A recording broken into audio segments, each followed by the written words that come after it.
Mike, turn your games down. Hi, episode 244 of Games My Mom Found. I am Mike Hubbard, who is a samurai with me tonight. I am Gogandantis, the greatest swordsman of the demon world. It's Julian Titus, back after a long, long hiatus. Yes, it's been a while. And where do my people know you from? You would know me from Nerds Without Pants, celebrating 10 years of pantsless podcasting. Yeah, that's a pretty good amount of time, 10 years. Yeah, it sure is. We actually, we've gone weekly this year, so we do listener interactive episodes every 2 weeks, and then on the in-between weeks, we are now doing news editions with listener emails as well. So that's definitely changed things up quite a bit this year. So no longer 3-hour episodes? Oh, no, they're actually like closer to 4. I thought that once we went weekly that the shows would get shorter over time, but me and my co-host Justin can just go. And we've actually, the news episodes have been really great. I don't like video game news in general because it tends to just be very reactionary and rumory, but our news stuff has become, like, we've ended up with some really interesting conversations out of the stories. So they've actually become one of my favorite things to do. So I wasn't expecting that. Oh, that's good. Yeah, video game news never interested me, so I get that. But I'm glad that you guys are enjoying it. Yeah, when I first started writing for Pixelbit, like, they had me on the news beat, and I was like, this is boring. Well, it's just reciting what you've heard elsewhere or some, other things that have been posted at this point. Pretty much, yeah. Not like the older days when it was like, no one else has access to this that we're publishing. Exactly. And now you have X, where, people get their news from, some people. It's still Twitter for me. I haven't updated the app. Oh, you're lucky. I didn't want to. It automatically updated mine. I was like, oh, damn it. All of a sudden the blue word was gone. And I'm like, you bastard. So I get it. So we are here to talk about a game that I bought apparently back in 2005 for $13, the sticker told me. Onimusha 2 Samurai's Destiny, for published and developed by Capcom, came out in 2002. Yeah, just a year after the first game.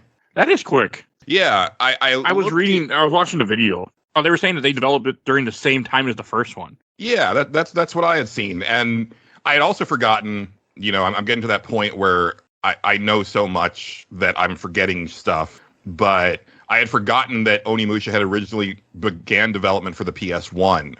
And also I was shocked when I got to the end of Onimusha 2 for this playthrough, because I haven't played it since 2002, and saw the teaser trailer for Onimusha 3, and I was like, God damn, like they were pretty confident. They were moving the series back then. I didn't realize that either. When I saw that too, and I was like, it's like the end of the series. I'm like, are you sure about that? Yeah. Because I'm not. That made me laugh. It was just weird to me, because it was like, I was surprised, like with you, I'm surprised that Capcom was that into Onimusha, where they're like, this is going to make us money. We're going to keep making them.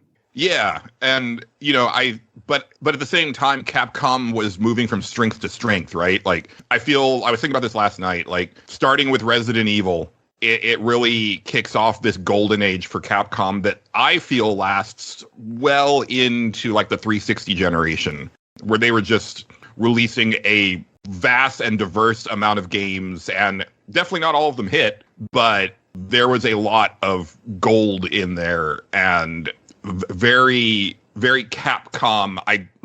You can see a Capcom game from this era, like, from a distance, and be like, that's a Capcom game, right? Like, they had a very, like, strong sense of identity. Yeah. So it makes sense to me, but even then, it's like thinking about how games are made today, where, nothing is made today without intending for it to be a franchise, but to have already committed to 3 games before the first game is even done is kind of amazing.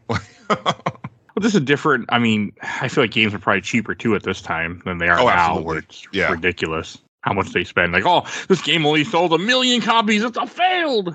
There you go, Square Enix. But yeah, stuff like that. Like, I remember Onimusha 1 when it came out, because my friend had got it with his PS2 for launch, and I didn't think much about it. And then Onimusha 2 came out, which I never played. I bought with the intention to someday get to, but I don't know. I just wasn't that interested in this series, and the series just disappeared after 4 for the most part. Yeah, absolutely.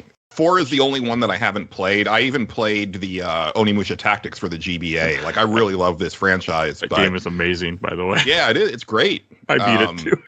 I loved it. Played it on my phone at one of my old jobs when I was in between work. I would play it all the time, and then I loved that game so much. That was a great RPG. It was pretty cool how they actually were able to somehow work the Eason counter thing from the action games into the strategy RPG, which is that timing-based like flash that you do where you just like kill enemies in one hit and you can chain them together, but you can actually do it in that turn-based RPG, and it's like, oh, that's neat. I didn't know that. I don't think I did it it's been a while since I played Onimusha Tactics. I'm gonna go back to it at some point especially after I play more of the series. Yeah. No, this game kind of surprised me too, because it's much different than you expect, but it's also, I felt, way improved on Onimusha 1. Like, I think one part that always threw me off, I know I did start this game up once in my life for like maybe 15 minutes, tried it out. You weren't Sanosuke. You were just this random new guy, and I just it didn't stick with me. I just tested to make sure it worked, and I put the game down and never touched it again. Right. Till this past week. I also emulated this because it's me. I didn't feel comfortable playing this on I don't even have a working PS2 anymore, but I didn't want to play this on legit hardware anyway. I wanted my save states. But it was a little bit of a challenge, like getting this one up, because I moved into a house a couple years ago, and I've been really lazy about unpacking because I kind of hate it here. And when you would approach me for Onimusha 2, I was like, yeah, that'll be a really good excuse for me to like finally like finish unpacking the game room and get it all set up. And then as it was looming, I was like, shit, I need to get this set up. And like, I went through, I think, 4 boxes of consoles before I finally found one of my 3 PS2 Slims, because I have like 3 systems that are in various states of disrepair. Like the one that I ultimately ended up using for this playthrough, the memory card slot 1 doesn't work, but then another one has the second player controller port doesn't work. And then I think the other one, it might be a disk read error or something like that. But I kept them because I want to get into like video game console like tinkering and repair and stuff like that. And I figure I can probably just like cobble together a fully functional one with the 3 of those. But yeah, and I couldn't find the power cord for my game room TV, and I thought it was fine because I was like, oh well, my living room TV has component jacks, so that'll be fine. I'll just play it on my 65-inch, screen in my living room. But no, I think certain models of that TV may have component inputs, but mine does not. And so I was like kind of freaking out because I was like, where's the power cord? I can't find the power cord. But eventually I did it, and I was like basically playing it sort of like a kid in a dorm room, where I was like, my knees were bumping up against the entertainment center that I have this TV attached to. I was like literally like inches away from the PS2, but it kind of made it like kind of a pretty interesting experience because it was like right there in my face. Hey, this game still's pretty though. Like they did a good job. It isn't an ugly PS2 game. Well, and that's, I mean, I know a lot of people will use like, well, something or other looks like a PS2 game as a derogatory, but I always take that to mean that because something looks low poly in modern day. But you got to remember that like a lot of PS2 games actually looked phenomenal at the time and still look phenomenal because of like really excellent art direction. Yeah. And I think one of the things I was struck with firing this one up this week was just what a huge improvement over 1 year the game is graphically. Like the character models are way more detailed, the environments are way more detailed. It's just kind of amazing to see like that rapid iteration, And I mean, I remember it because I was there at the time, but it's still kind of amazing to compare it to now, where I think if you're looking carefully, you can definitely see the improvements in graphics over time.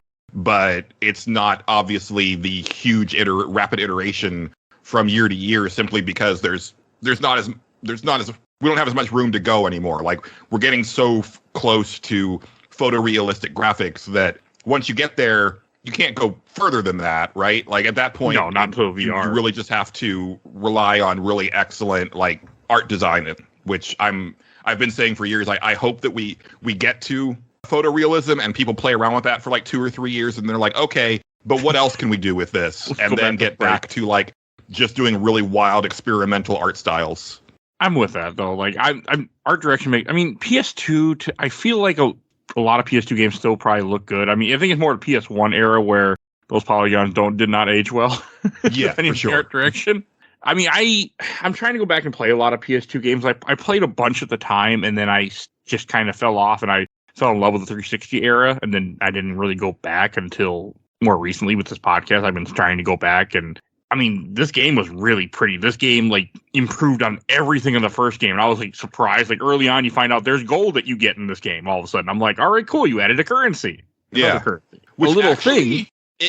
It changes the game vastly, which I didn't realize until I had to bring up a walkthrough at some point, and then also when I got my end of game like evaluation, and it shows you the routes, because you have 4 other characters that you can befriend, and depending on what gifts you give them, they'll show up and help you or have cutscenes at different points in the game. And I straight up like skipped an entire chapter of the game somehow. Like I thought I was doing pretty good about it, like giving stuff to the characters, but I guess not. And it's actually a little Dark Soulsy in the way it works, because there's certain NPCs that you have to talk to multiple times before they'll actually give you the item that they have, and then those items tend to be like pretty valuable to the partner characters that you have. It's an interesting system, but I ended up feeling kind of like getting the short shrift at the end, because I felt like I missed a lot of stuff where I felt like I had done pretty well as far as trading with stuff, but you get to like the midpoint of the game and you straight up just like can't trade with any of the characters anymore. So yeah, they take it away, and that kind of surprised me, because I was hoarding items, because that's what I do in games.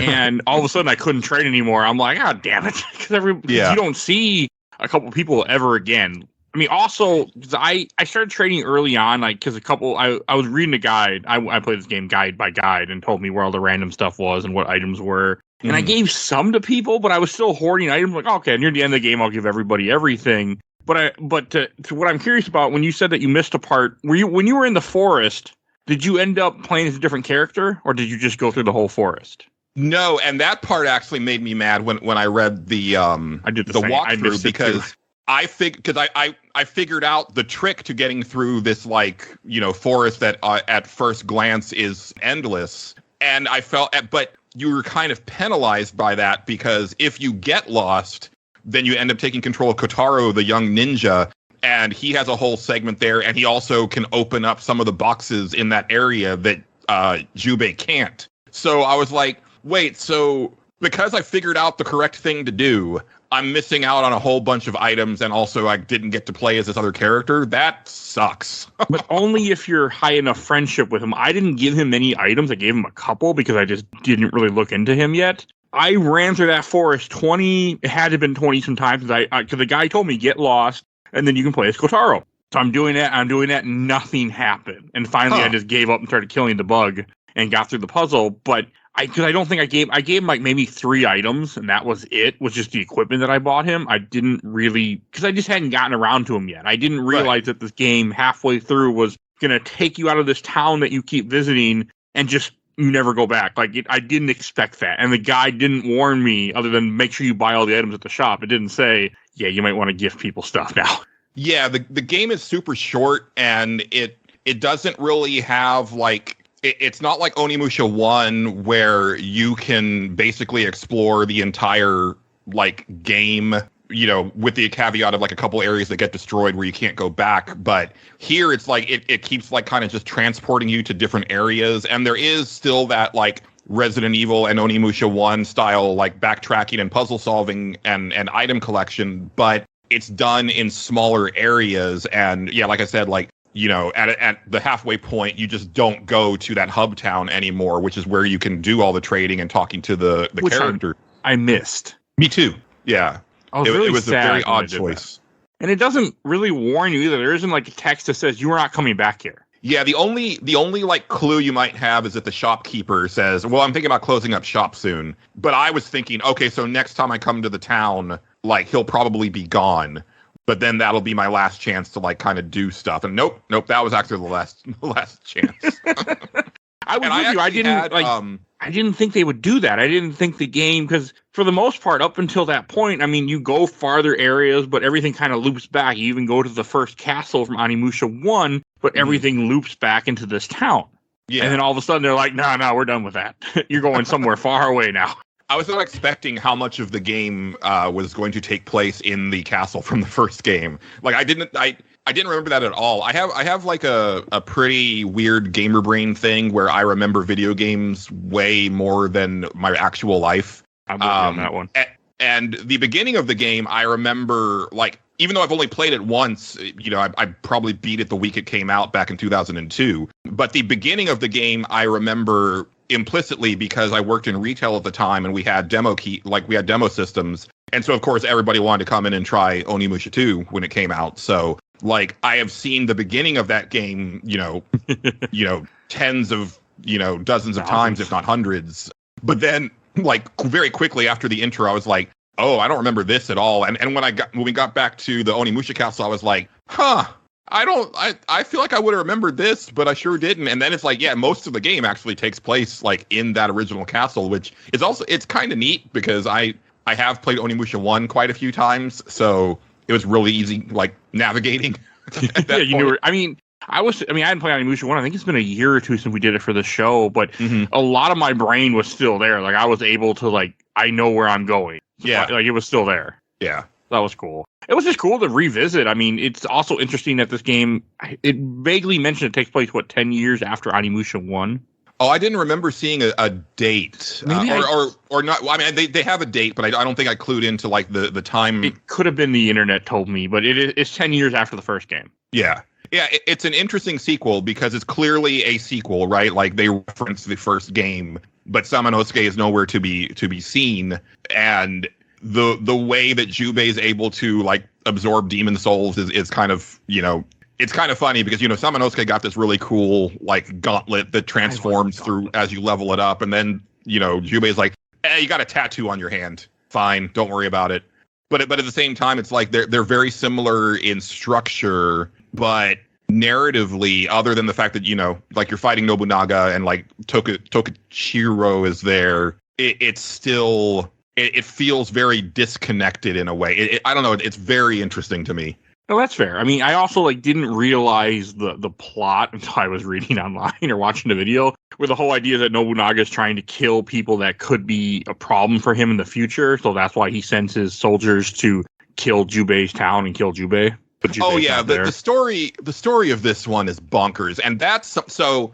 I've always, my memory is that Onimusha 2 is my favorite of the three, as far as that initial trilogy. I think that's probably still the case, but I definitely didn't like it as much this time as I did back in 2002. And I think part of that is I was not expecting the weird tonal shift. This game is wacky, and I'm not sure if it's intentionally wacky or, like in a Yakuza type way, or if it's just because it's a different team than the ones that worked on Onimusha 1. Yeah. And I'm wondering if it's just maybe the director had, like, different motivations, because, like, literally, like at the end of the game, like, before the final battle, it turns into, like, a Power Rangers episode. It's wild. Yep. With Goldar.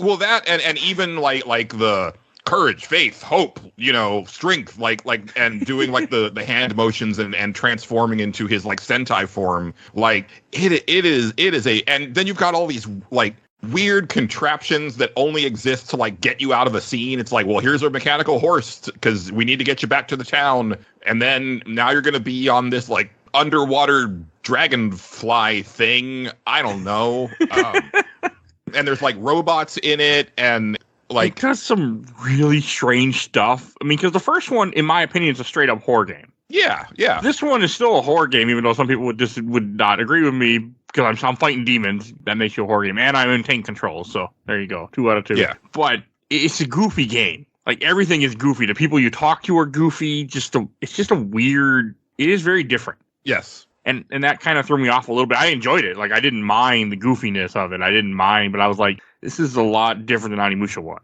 Yeah, it's not that I didn't enjoy it. I actually had a blast playing it the second time through. It was more that I prefer the the darker, more serious tone of the first game. And now I'm trying to remember what the tone is like in the third game. Because my memory is that it was more serious, but I could be like way off base on that. I've never played 3. I've seen it once. My friend played it when he rented it or owned it. I don't remember. I just remember I saw it for like maybe an hour once in my life, and that's it. Yeah. It's an interesting concept because it's got this time travel mechanic where you have a character from modern day who gets transported to feudal Japan, and then Samanosuke ends up in modern day. And it has Jean Renault as the modern day character, which, you know, and that's actually, I think, a problem with Onimusha 2 as well, as far as when it comes to the fact that it's never been re-released or anything, is I think there's an issue with like the estate of the actor that they modeled Jubei after, who was already dead when Onimusha 2 was made. But I think they only made the deal for that game, and I think that's the reason why we've never seen it again. And then I think the same thing is true with Jean Renault in Onimusha 3. And I was actually thinking last night, after I rolled credits on Onimusha 2, that, man, if Onimusha 3 had Dante from Devil May Cry as the modern day character, that would be such a kick-ass game because like thematically and just like backstory wise, like they fit together so well. Yeah, that would have been cool. And yeah, I would love that. Like, it bothers me that this game, I forgot the fact, I read something that that they used an actor's face for this, but like the rights issue, this game has never been re-released, came out in 2002, we're in 2023, and it sucks because people can't experience this game unless you pick up a PS2 copy randomly somewhere, pick up an old PS2 or sail the seven seas like I did. Like there's no, and that's, I hate when games are just lost like that where they can never be re-released because of some stupid agreement. Yeah. It bothers me a lot. For sure. Because, you know, they did release Onimusha 1. Digitally a couple years ago, but I think it's because it's easier for them to deal with that actor. Because I think the actor that they modeled Samanosuke after, like at the time, he wasn't really that big of a deal. I think he was like a model / actor, and he hadn't really done much. And I think the only big movie I know that he's in is House of Leaves, which we did get released over here. But it's probably easier to like give him, you know, whatever pittance they need to pay him to re-release Onimusha 1. But yeah, I don't know, you know, what like Jean Renault is asking for, and I don't even know if it makes sense commercially to skip from 1 to 3 because we can't deal with the estate of the guy from 2. But at that point, I'm like, yo, just remake it and like design the character differently. Like just remake it. Yeah, I mean, there's enough game in here that like people should experience it. I mean, this is a good game. I agree. You know, and that's what really also surprised me too, is how much fun I had with this game. I went into it kind of dreading it a bit. Like, yes, I picked it. It was my idea, but I'm like, I don't know. And I had fun. I mean, I had my save state, so that was nice. Yeah. But I just had fun just like farming enemies too, like for gold. Like early on, there were a lot of times where I would just load up, go in the same area, go back and forth, kill all the enemies, get my gold, get orbs, and then just repeat it over and over again until I was satisfied. And that was nice. This game kind of kicked my ass in a way that I was not expecting. And I think part of it, and this is actually an issue that I have with the game this time around. It's interesting to, you know, replay a game that I remember just like loving, you know, like no notes, you know, back in 2002. But now with time and you know, looking at games with a more critical eye because of, you know, writing about them and podcasting, like the levels are like, they feel a little more cramped to me than Onimusha 1, and the camera shifts a lot more often. That would disorient me in a way, and the bosses actually like really wrecked me, and so I ended up burning through like most of my healing items on the Gigamfance fight, the first one. Well, actually, both the first two, and so then on the Jujudora fight, I tried her like 6 or 7 times, and I finally had to knock it down to easy simply because they were like, "Yo, we'll give you some healing items," and I was like, "Well, I have 0 healing items." So I guess I'll take those. But and also it's kind of weird that like you basically only fight like 3 bosses. It's like you fight one of them 3 times.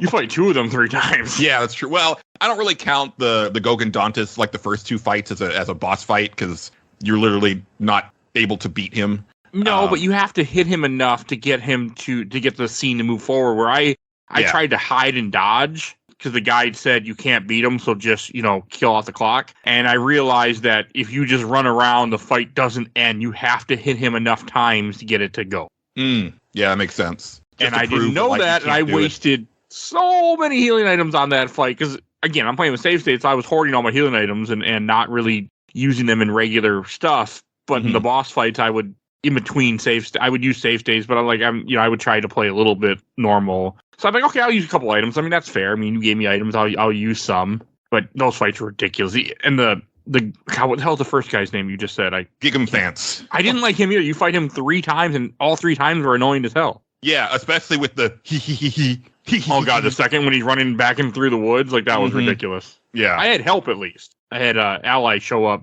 The guy with the gun. Did too.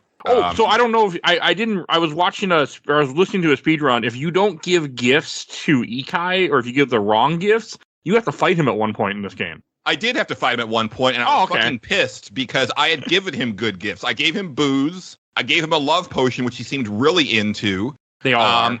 I gave him like armor, and then when he came to like betray me, I was like, "What the fuck, dude?" Like, because he was literally at a certain point, he was the only character that would come and help me, and I was like, "Okay, I guess he and I are like really solid, and the others just don't care." But no, it was he still ended up like I had to kill him, and then he drops a keepsake. And I was like, "Oh, what does this do?" And I hit use, and it like refills all of your health. But like I was like I had barely lost any health, and I was like, "Well, that sucks." I would have been irritated too. So I had him help me a bunch of times. Did you get to play as him at all? No, I never got to play as another character. At all? You didn't play as the girl either? Oh, I take that back. No, I did play as OU to get the flute. I think that's. I don't think there's any way around that. Like, I think that has to happen. Because I played as Ikai, I played as her. Because there's a part when you go to the tower from Onimusha 1 and you're up there where you fought some kind of wind demon, if I remember correctly. Mm-hmm. When you go down there, the door is locked. And then for me, Ikai walks by. And then I had to play as Ikai for a whole scene, running around trying to find this key before I could get Jubei back. Oh, interesting. I mean, it was cool. That was around the time that I had to kill him. So yeah, I didn't give him that many gifts but I gave him more than, because I was kind of like, again, I was saving my gifts for later in the game and I was going to use a guide and do it all, and then surprise. Yeah, it's an interesting mechanic, and on one hand, I don't like how much of the game that I missed just with like my normal play style, but at the same time, like, because I finished the game in like 6 hours, and so that's really short even by like 2002 standards.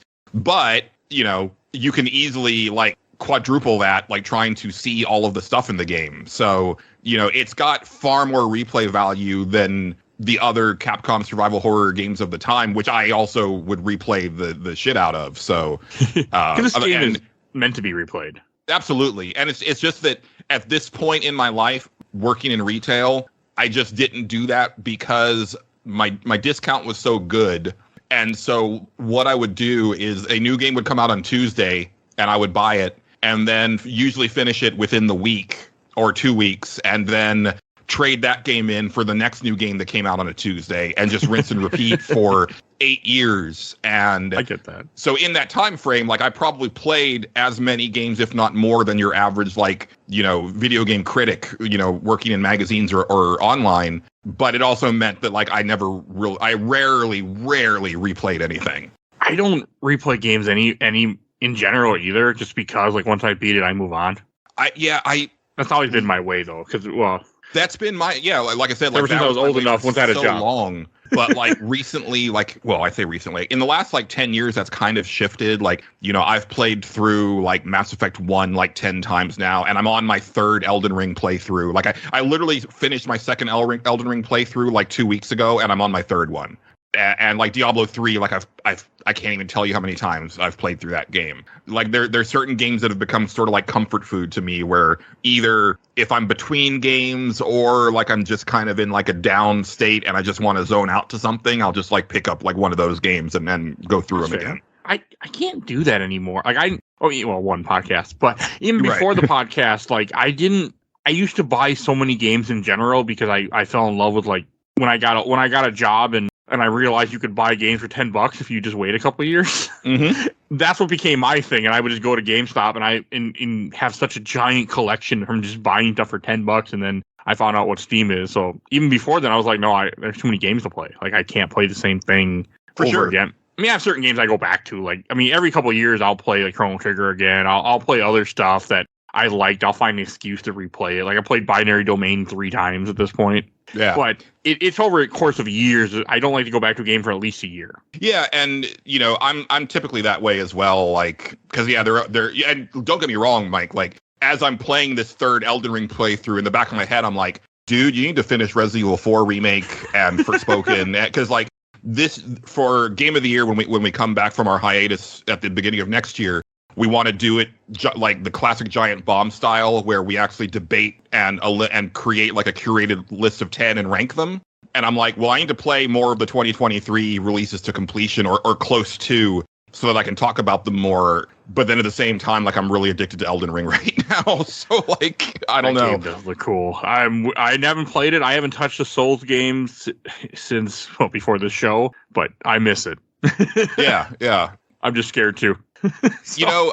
It's the only Souls style game that I've completed, and the first time was pretty brutal, and the second time was cake, because I had learned how to play the game, but also I was going for a very specific build, and that build just kind of steamrolled everything in a way that was super satisfying. I actually got the platinum trophy on my second playthrough, which was like very nice. That is nice. I mean, I've heard great things about Elden Ring. The last one I played was Bloodborne. I beat Bloodborne. Yeah. Oh, it used to be fine. I haven't touched them since. That game was hard though. Yeah. Whew. My wife gets mad at me when I play Souls games because I get mad. Yeah. So. I had a stark realization on this second playthrough. I was like, I can't live with anybody, because when I play video games, like the expletives that get hurled at the TV are just not fun. Like no one would enjoy being around this. It doesn't. I only do it with Souls. Souls is the only game where I get like really upset about. So that, I mean, it's also because of the only hard games that I play where I can't, right. cheat in some form or another. So that's part of it. Yeah. But yeah, no, I have to be very careful when I play Souls games. I got to make sure my wife is now.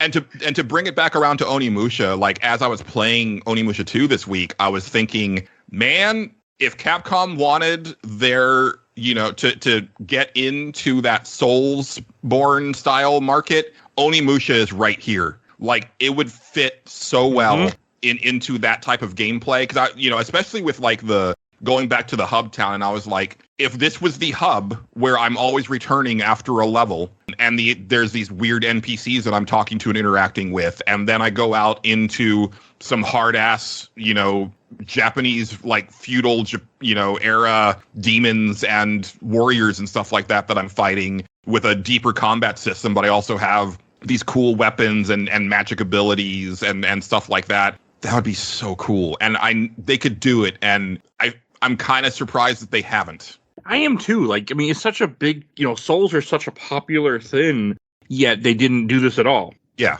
Like, I mean, I wish the series would come back. Like, I'm sad that this series is pretty, dead for the most part. Like, I mean, and now, again, like it wasn't until we talked earlier that I realized, okay, that makes sense why this game's never been ported again. Like, and I know why 3's never been ported. Mm-hmm. I've seen the cover. Yeah. So, like, I mean, I knew Gene Reno was in. I'm like, yeah, they're never, like, they don't want to pay him. And he's probably like, okay, I want more money. Like, no, we don't want to pay you. Yeah. We just won't release your product ever again. But, like, it upsets me that these games don't exist. And, like, in most days, sequels don't have numbers anymore, which I like, right, because then you can get away with skipping something and be like, oh, hey, look, it's just another one of that series. Yeah. Mm-hmm. Yeah. Marvel's the one that really, I think, did that with movies, and the games are kind of adapt. I mean, you still have numbers in games, but they've adapted that too a lot. For sure. And yeah, maybe the workaround is that if they do work a deal with Jean Reno, they just rename the game, because you usually have to rename a game when you're re-releasing it anyway. Like, I think that's actually like almost like a mandate by like console holders to like, so that you're not like, there's not confusion. So yeah, it was, because I think Onimusha 3 is just called Onimusha 3, but if you just called it like, Onimusha Sins of the Past or something like that, like something that plays along with the time travel thing, like maybe that does it, because then, no one who would be playing that game in 2023 or 2024 who's never heard of Onimusha would know that it's actually the third game in a series that came out 20 years ago. So yeah, I mean, that's fair. I don't know. It just, I always get bummed when I play it. Like, when Onimusha 1 got re-released, I got excited. I'm like, okay, cool, they're going to do more of them. And then I didn't realize all the right issues that are locked into these. So that, and from what I understand, that HD remaster didn't sell very well. Oh. But to be fair, it was a fairly bare bones remaster that also they just kind of like plopped out there with no fanfare. So yeah, it was only $20 too, I think, right? Yeah. And I think a lot, it was just, there was just like no buzz around it whatsoever. Where I think if they had put a little bit more oomph behind it, like it could have been a bigger deal. And like Capcom's been having a lot of success with remakes, and when it comes to remakes, I kind of prefer PS1 era games to be remade, but then PS2 and beyond, I'm kind of good with just like prettying it up because I think those games pretty much hold up. But I could make a case for them just remaking, the Onimusha games in like the RE engine, and again cool. Maybe redesign the characters so you don't have to worry about likeness rights anymore. Yeah, I mean I get it. I completely get it. I mean, I feel like PS2, like a lot of times you can, like those games weren't as clunky that they can be remade. Like, I mean, I actually have Onimusha Warlord, the remake or the remaster when that came out. I mean, I'm with you. I'm fine with just a remaster sometimes. Like, that's what I want with this game. I don't want the game to be remade other than maybe change the character if you don't have rights issues. I just want the game re-released. Me too. Yeah. And also with achievements. Like, I like me some achievements, and this one would be pretty fun to try to get them all, or most of them. It's hard for me to get like all of the achievements in Capcom games like this because there's always like a couple where it's like, oh yeah, I'm not that good. Like I'm not gonna they can put some weird shit in, like you want to do all this, like no. Yeah, I didn't even find the demon world in this game with like the multiple floors where you're doing like the challenge stuff. It's hidden pretty well. I mean, I did see portals for it, but I don't know what I did to activate the portal. I saw a portal and I got the item that I'm pretty sure activates the portal, but I just never went back to it after I got that item. I didn't want to do the demon world. I mean, I know you get a really good sword for doing it, which makes the final boss cake, which would have been nice, but I just didn't want to go through 20 floors of hell. Right. I mean, I could have. I had save states, but I'm like, I don't care enough. I just wanted to... I was having fun enough with the game. Like, I don't care. Like, I don't need to do that. I kind of regretted my decision almost near the end because Nobunaga is fucking ridiculous, but... Yeah, but he's ridiculous more because he's like in the air for like 90% of the fight. Yeah, and I saved everything. I had all flame arrows. I had a bunch of bullets for my gun. Like I had stuff saved, and it still was annoying as hell. Like he just took so much damage, and this game really did fail in the boss fights. Like there's the one that you were talking about earlier with the lady with the parasol. I forgot how to pronounce her name. I think it's Jujudora. Yeah, she was She's terrible. Yeah. And again, a big part of that for me was the actual layout of the boss room because there's so many camera changes, and that fight in particular wants you to be more agile than this game like allows. Yes. And again, I think that's when I started to think about the you should make Onimusha but make it a Souls game, because clearly like this series wants you to be like moving around and timing your parries and stuff like that, but it's hard to do that. And I love me some tank controls. I can control this game, perfectly. Like, that's not the issue. The issue is that when the angle changes, and all of a sudden, like, you can't see the boss anymore. I got hit off screen in this one way more than in the first game. And that was super annoying. Yeah, I would not have been able to beat that fight without save state. The amount of I had trial and error of having to get the camera so I could even see what the hell was going on and getting hit by her and couldn't hit her. Like, even watching a speedrun of it, the guy was having issues until he could finally get where he could just counter her nonstop and kill her. Right, yeah. And I mean, like, when the speedrunners have an issue with something like this isn't like a Dark Souls game where it's like, okay, it just wasn't, they were just, timing wasn't right. Like, the game just would not give him the opening he needed. Yeah, I was watching a speedrun where that was when he fought Gogan Dantas for the legit fight, and yeah, like literally he was trying to set up the counter thing and just was not getting it like multiple times, and I was like, shit, like this game is pretty intense even for the people who have played it thousands of times. Like, yeah, and her fight in particular, because her main attack is that she fires like these 3 little balls of energy from her umbrella. And if you block them, they will knock you like across the room from her. So it's really hard to actually get in striking distance. And then when you do, more often than not, she'll just block you. And so it's also a very tedious fight.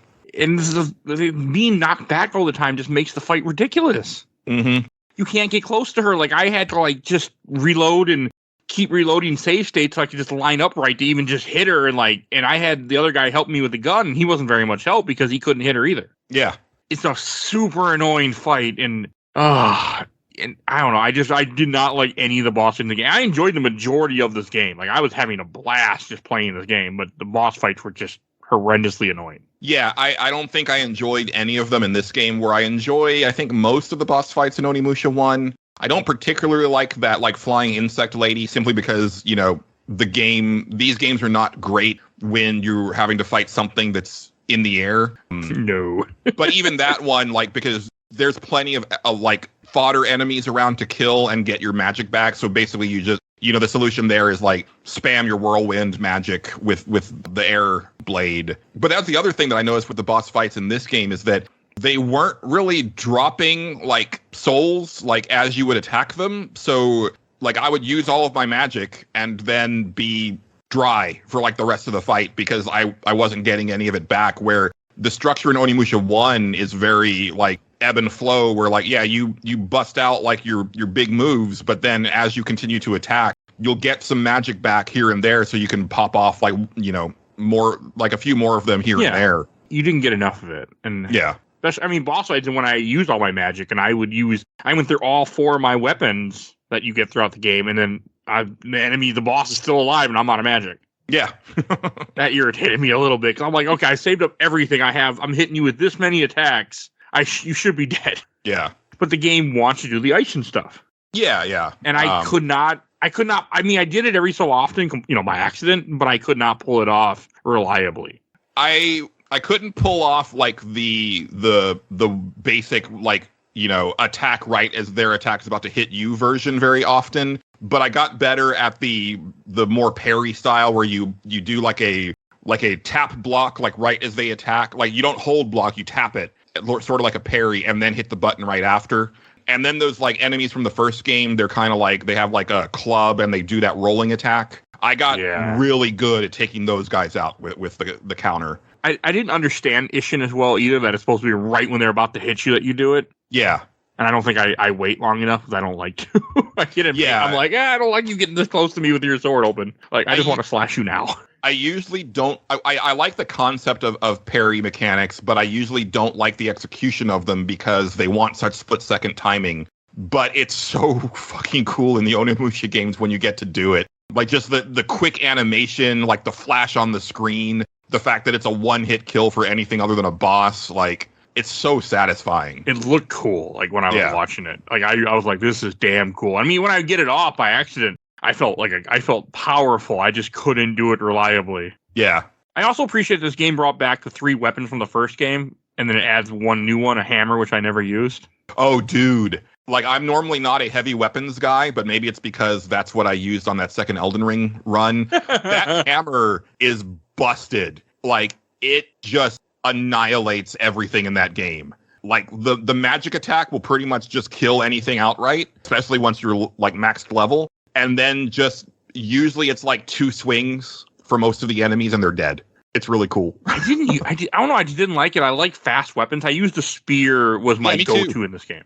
Oh, really? Yeah, I didn't like the spear at all. I felt that one was a little too. It's slow, but it keeps them at bay. That's why I'm using it, because it's and plus the guide kept recommending it, so I just ended up powering up before other weapons, so I just stuck with it. Yeah. I ended up powering everything to level 3 except for the hammer. I did the armor all up to 3. I did all the weapons but the hammer. Oh, nice. Because I didn't care about that. I didn't get the armor all the way up, and I got the weapons all max except for the spear. But my go-to is always the swords, because I'm a samurai. I want to be samurai swordman. So that's how I am in all the games. I'm these other weapons are here to do magic attacks and then go away. I mean, I really like the blue sword. I just didn't use it much. Yeah. I don't know. I don't know why. I also took me longer to equip it than it should have, because I was still using the first sword for a little bit after I got the blue sword. I went, oh wait, you got to equip it, buddy. Right. It didn't just get equipped. You need to switch weapons now. I don't. I mean, you are kind of missing out that you didn't play as the other characters, because they all do play. I only played as Enkai, but he played differently. I was bummed that I missed Kotaro too. I was in the same boat as you. I was really irritated. I'm like, I want to play as Kotaro. Yeah.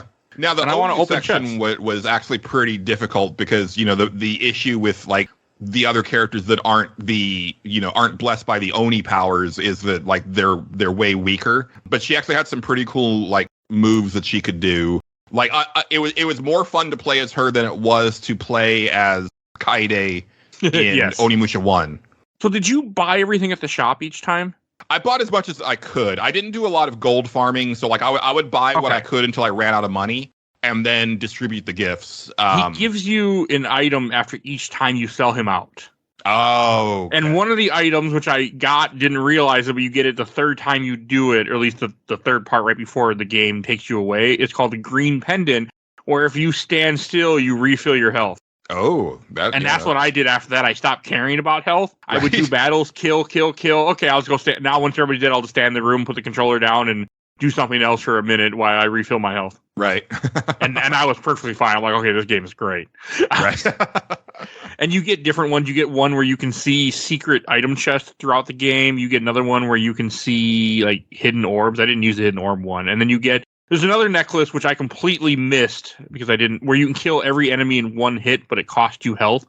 Oh, that's pretty neat. You have to you have to get 3 different of these little like talons. They don't tell you what the hell they're for. If you give enough gifts to Enkai, I think, what the hell is the guy's, the gunner's guy? Magoichi and Kotaro, you get a bone item from each of them. When you go to the final dungeon, there's a door you pass. You can put all 3 in the door, and then you get a black pendant. Yeah, I got one of the bones, but the funny thing is that when I saw that door, it didn't even click that like that was what that was for. But also, it doesn't tell you. I only knew because the internet told me. But that's a really cool part about this game that I think we should definitely like applaud more. We've mentioned it briefly, but like they actually even though it is a short game, they crammed a lot of stuff in it, and I miss this era in game design where you would finish a game, but there was so much incentive to go back, and not just because like you wanted to replay the proper game, but like I messed around with the Man in Black mode after I beat the game, which is Jubei is wearing like a black suit and shades and a fedora, and he has like a wooden stick, and you're timed, and you're just supposed to like run through these areas as quickly as possible, finding these films. And I ended up running out of time because you get to the Lost Forest, and I'm not sure how you're supposed to get through there because you can't actually kill the thing that is responsible for making the forest endless. So that's where I stopped. But it was still just a really fun mode. And there's another mode where you can play through the game as one of the other characters, like through the whole game. And then on top of that, you also have, this time I want to be sure to get all of Magoichi's scenes, or this time I want to get all of Kotaro's scenes, right? So like there's really like about like 6 complete different ways to play through the game. It's really cool. I mean, I would never do it, but like if you were someone who doesn't buy many games, or if you're a child at the time, like this is perfect. It gives you a reason to get more time out of the game that you bought. Absolutely. Okay, that's cool. I mean, I do appreciate when games do that. I never take advantage of it, but I appreciate that they do it. Yeah, me too. I mean, I still have never gotten all 10 endings in Chrono Trigger, and that's my favorite game of all time. I mean, that's just... I mean, I'll play through the game every so often in a new game file, go through the game, beat the entire game, then put it down, and be like, okay, I'm good. And I'll be like, I'm going to do it this time. And then I'm like, nah, we're not doing that. I don't want to see levels 10 times in a row. I think that was still in the era when I didn't have many games to play, and I would replay them a lot. And I think I ended up getting like 8 of them. I've gotten a few. At one point, I was trying to do it with the PS1 release, but then I fell off. I had other games to play, and then I've never been able to do it. Sometimes I've done 2 or 3, and then by then I'm like, fuck this. Yeah. I love that game. There's too many games to play. Yeah, and playing through a game 10 times is a lot. Even if some of those endings you can get in a matter of hours, it's still a lot. A couple of them you have to go through like almost the entire game to get it. So like, it's just too much. I mean, I'll play the game twice a lot of times, but that's just to get certain items, and I'm like, yeah, okay, I'm done. Yeah. And I could not see myself going back to this game, but it's not that I didn't enjoy it. But it's just so cool that it has all the other aspects. Like, I regretted not giving enough gifts because I would like to see more stuff. I know with Oyu, if you give her enough gifts, you get where she kisses you in the end of the game, or near the end of the game. That's your prize. See, and that's the weird thing about this game is that I got that, But like, I didn't really give her a lot. I felt like I gave like way more stuff to Magoichi and Eke, but it depends on what you give. Like, there's actually a whole chart that I found online someone had made in a Google sheet where it has the rankings of what each item does for each person. Yeah, I was trying to, because like Magoichi was all about books, so I was like giving him books, and he just seemed like less and less enthused, and I was like, okay. And then giving him the Japanese history books, you don't get the effect you get all 10. Which I never did either. I got close. Yeah, and that's the other thing too, is that like I would imagine like the window to actually like deliver all 10 books at one time to him is very small. You can give it to him over time. It's just you have to get them all to really get the big effect for it. Okay, that makes more sense. Because I was giving him books too. I gave him some other stuff because I looked up a little bit and they were like, "Oh, give him this," but I wasn't. He really liked me. He kept showing up all the time, even though I felt like I didn't do enough for him. And Kotaro, I completely skipped, which I regretted, but because I didn't see him at all. Really, he showed up like once or twice in the game because I just didn't give him enough gifts, or he would show up a lot more. Because the game changes a lot based on your gift giving. He told me not to trust OU, and then I never saw him again. And the frustrating part is that I had bought OU's armor, but like I didn't get to trade it to her. And then when you are with her, like towards the end of the game, like that option is no longer there. And I was like, but I've got the cool shiny silver armor for you in my inventory. Please accept it. You don't see her as much. No, she's upstairs in the town. Yeah. Everybody's in the town, but there's one part where someone told me there's 2 women you can talk to. There's one upstairs, there's one in the street, but you can only talk to one of them. And I went upstairs because upstairs is OU. And then I don't know what was in the street. That was Jujudora. And so my thinking was, well, I'll be able to talk to OU anytime, but this is probably like a one-time character thing. And I was like, oh, I actually just advanced the plot. Oh, well. Kotaro, I saw him all the time. I don't know why I didn't give him gifts. I kept thinking I'll just do it later when I have more. Like, I'll look it up later, and then the game just didn't let me. Yeah. I was bummed when you stopped being in the town, because the town I thought was so much fun. Yeah, and I was really sad when it went away. I really like this this era of like Japanese history. I really love like anime and movies and other games that take place around this time. Like literally this year, like I played Like a Dragon Ishin, which is the, the feudal Japan Yakuza game, and it was just really fun to be like in that era, especially because like as you see like the Western influence starting to encroach with like the guns and the black ships that came from overseas and stuff like that. It's pretty neat, and that's one thing that I really love about Onimusha 2, but also like a Dragon Ishin, is the way that like Japanese game developers will take like historical figures and just turn them into like monstrous villains. Like, I don't know, I want to see it. I want to see like some like, American game where, you've got to have like a knockdown drag out boss fight with like one of the Rockefellers or something, or one of the old oil barons, but they've got magic and shit. Like I love that stuff. To be fair, I think Nobunaga makes it perfect because he was not a nice person. Yeah, but he also wasn't a demon with magic powers and not immortal. He did almost unite the country. He just killed a lot of people to do it. But he didn't have demon power. But I agree. I'm with you. I love stuff like that. Like I know Assassin's Creed 3 did a little bit with George Washington, I think. Oh, okay. In the DLC, but I've never played the DLC, so I can't speak to it. There's something like that there, I think. Yeah. But I have no interest in going back to. I actually am going to play that game later this year or next year, but. More games based in real history that totally turn the history into fantasy, please. Like that's such a neat thing. It is, and I like that. I think that's one. Well, that's definitely one thing that attracts me to this game. That why I had so much fun with Onimusha 2 and what I'm so into. Like, it's just so cool. Yeah, I agree. Because it makes it work. So I got a question. There's one part in this game that made me almost thought I wasn't going to finish this game, and I wonder how you thought about it. Near the end, I think after you beat, the sword guy for the final time, you have to get on the Dragonfly to go to the airship, and you have to spin your controller or your joysticks.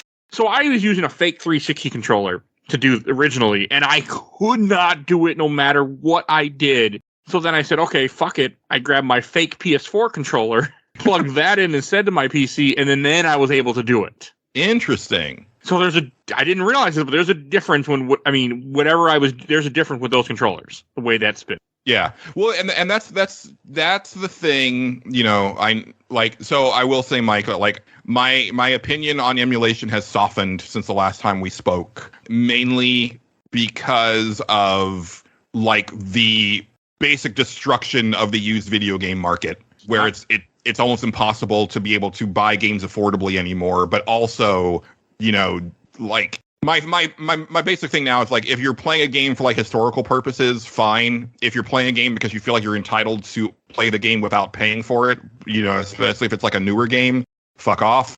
I'm with you too. If I have a rule, if I can buy the game in one shape or form, like I will buy the game on Steam and then emulate it anyway because I want save states, but I at least will buy it at some point on a sale before I play it, usually. Or even after, if I didn't get around to it, I want to own it just to be like, I bought your game, you got your money, but I'm still going to emulate it because I want to cheat. But I will, if you have it out there, I won't go on eBay. Like, I'm not going to, I'm going to go track down this copy. Like, fuck, no. Yeah.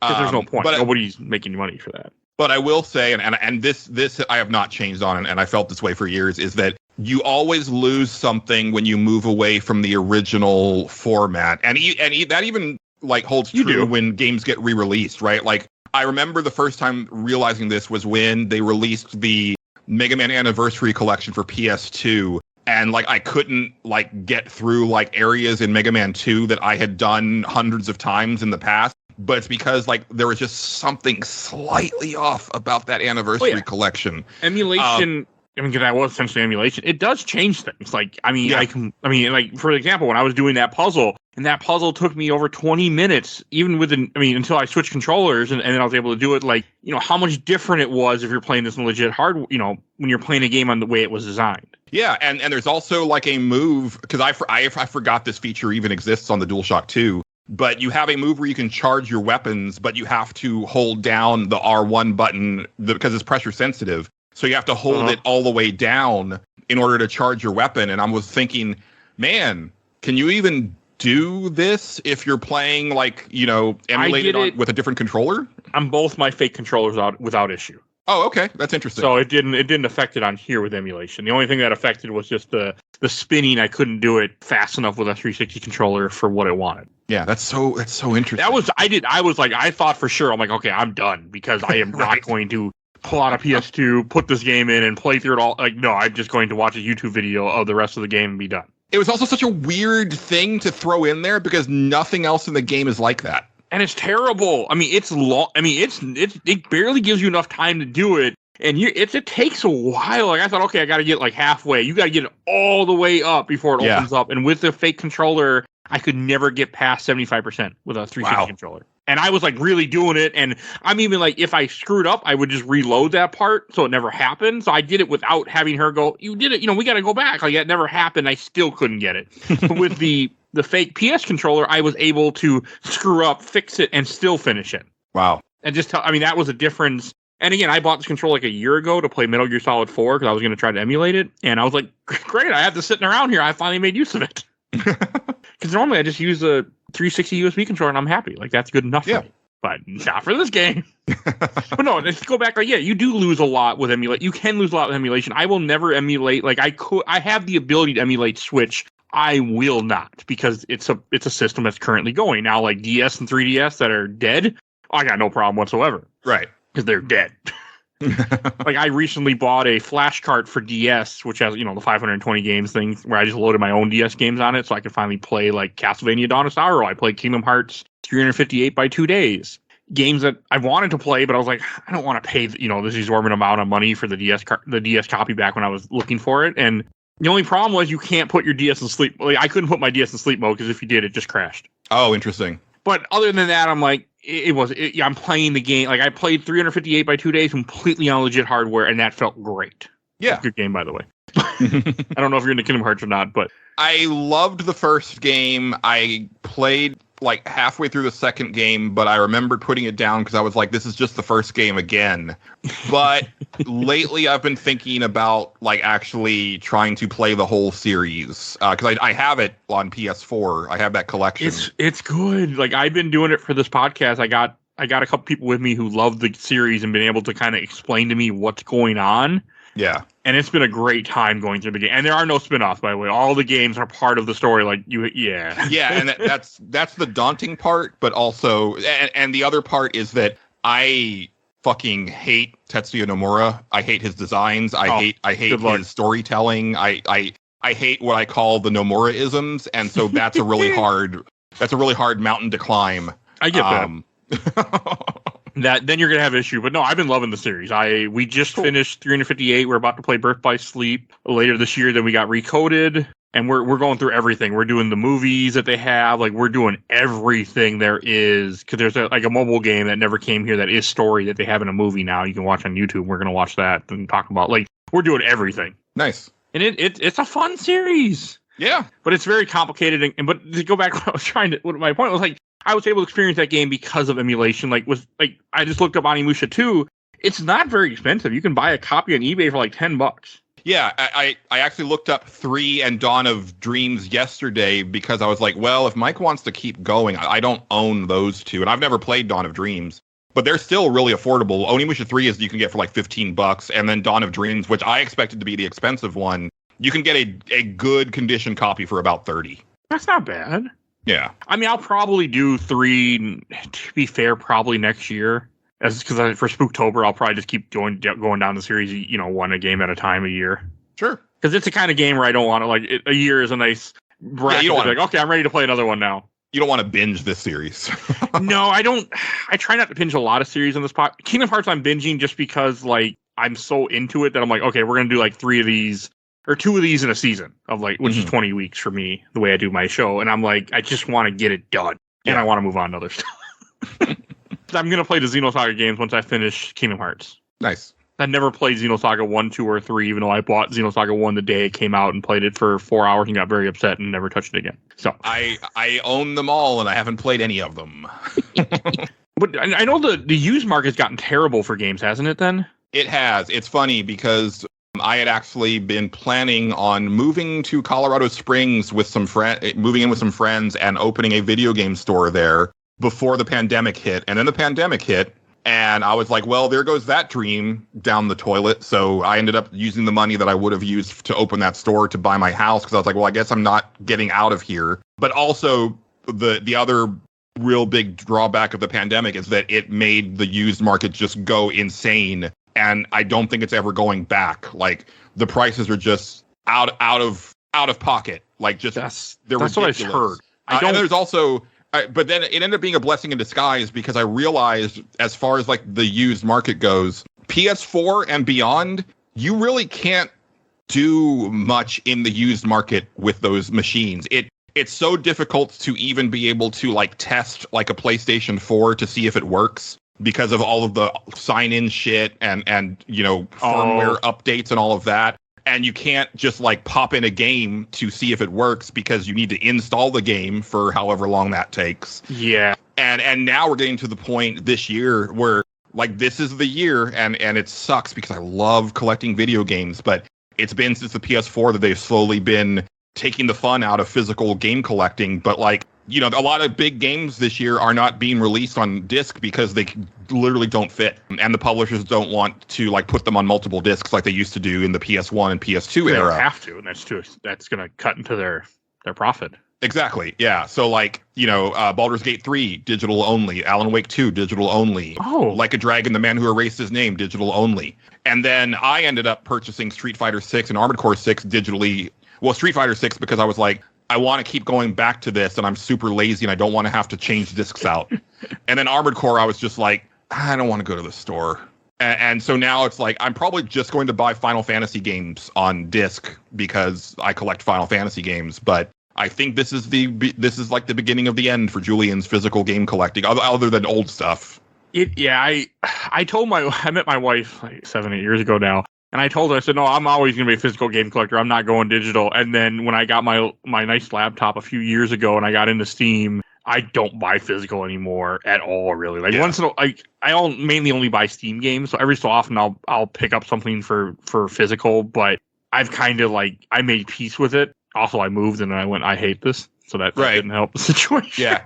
We love I've been thinking physical about media selling in this my house collection. Like, until I have we have to move. I have a huge collection, and I kind of want to sell it, but I'm like, not once 360 is completely easy to emulate, it's all gone once that day comes. It's not there yet, but at the same time, I say that, but I can't sell my PS2 collection, but I can emulate just fine. I can't do it. Like, I just can't bring myself to be like, I want to get rid of these now. Yeah, for piddly, because I'll get piddly. It depends. Like, my collection is worth a pretty penny, and that includes some PS2 stuff. It just depends on the titles. I mean, I would go to a store and just sell it as a big pack. Like, here you go. Like, what do you? Oh, right, yeah. I wouldn't. My do it. Like, thing no, is I have a just- few rare gems of PS2. Like, I got Shadow Hearts. I'm sure those are worth some money now. They're pretty decent. I have Silent Hill 2 and 3. Those are worth quite a bit. So I have some gems that I'm sure are worth that of stuff that never got re-released, and I'm sure it's worth money. Yeah, for sure. Let's see. Shadow Hearts Covenant is on CLOZ games for like $76 right now, and their prices are usually lower on average than what stuff actually sells for. Okay. They're listing Silent Hill 2 at 100, Silent Hill 3 at 127, and Silent Hill 4 for 115. I don't have. I never bought 4 because I thought 4 looked stupid. Great game, by the way, but I never bought. Yeah, it's not. 3 is my favorite. I know 3 is my favorite also. Yeah, that we're a rare breed, Mike. 3 is. I enjoyed 4 when I went into 4 thinking it was going to be garbage, and I really enjoyed it. I'm actually doing Shattered Memories for the first time later this year for the Spooktober. Yeah, I need to play that one. I own it, and I've never even popped it in the Wii. I'm not playing the Wii version because fuck the Wii. But I have the Wii version. I'm going to play the PS2 version. Oh, I forgot it came out on PS2 and PSP. Yeah. The Wii version is different, of course, but like I just don't. I hate the Wii so much. So Me too. I can't play. I have a bunch of Wii games. I was like, this is awesome. I'm like, no, it's not. Waggle is just not my. I have to have a controller in my hands, or I'm not happy playing a game. Like I can't do other stuff. Sure. It just doesn't work. That's cool. I don't know. I just kind of fell out of buying games physically and just fell out of that whole. But especially the older stuff, like I emulate now, so I'm like I'm good. Especially if they don't want to re-release it in any shape or form, I'm good. Yeah. I'll just emulate your game. Like again, that's how. I mean, I feel like that's how most people would probably play this game nowadays. You'd emulate. I mean, sure, $5 is not $10 is not bad for this game. Well worth it on eBay for $10. But like, but again, if you can get a working PS2 and have the room to hook it up and all that stuff, and again, and you may not have a television that you can hook a PS2 up to anymore because my main television I can't hook my PS2 up to it. Times have changed. I mean, I'm just so sad this game did not get re-released. I mean, I get it now, but it makes me so sad. Yeah. It's a series that deserves a lot more love than it got. Devil May Cry got an HD collection, but again, original designed characters, so no issue there. They just had to up-res them. Yeah, I just change his face, put a mask on, whatever. I don't care. Just just release the damn game again. Because this game was, I mean, the only thing I didn't enjoy about this game was I did not enjoy the Nobunaga fight because it was too long and too hard for me. Yeah. I actually didn't like the big statue battle after that because Goldar? It was supposed to be like the big like kick-ass like you feel so powerful moment, but I burned through like the rest of my healing items in that section. I came into this fight with like over 15 healing items and multiple full heal items, and I went through everything but 3 full heal items in that final in the final form fight. Yeah, it's crazy. And it's not fun. All you're doing is like backing up and shooting laser beams and then dodging or attempting to dodge a bunch of stuff that seems nigh undodgeable. Uh-huh. It's dodgeable with save states, by the way. But only if you know where it's coming. That helps. No, it was ridiculous. I mean, it's ridiculously hard, and it goes against one of the things I hate in games, where we're going to give this boss so much health for no other reason but just endurance. Yeah. And I hate that. Like, it's just too much, and it bothers me. Yeah. I much preferred the Fortinbras fight from the end of Onimusha 1. Like, that feels like a legit boss fight. I don't remember it, but I remember it wasn't bad. Yeah. I mean, it's like, you have to die. He actually does similar attacks to Nobunaga in this game where he does, like, the lightning where, like, it telegraphs it on the ground and then you have to move out of the way. And he does, like, some swipes and stuff like that. But, he's a nice big snake boy to slash at, and he drops, extra souls as you do damage. So, you're able to, bust out your magic at a pretty good clip. It's just a really good cadence of a boss fight. And I felt like Nobunaga and the the gold evil statue, which is a hilarious name. Just not great. No, I'm looking up the fight from the first game. Okay, I remember this wasn't that bad. I forgot that you didn't fight Nobunaga in the first game, that you just kill some demon thing and then Nobunaga just leaves. Yeah, it's really weird. Because in this one, you kill Nobunaga, it looked like. I mean, kill in quote, like he literally says, like, I'll be back, Okay. like after you kill him.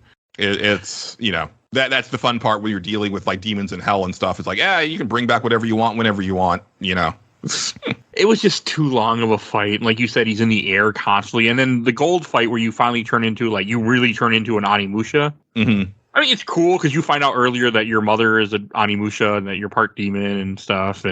But I just didn't.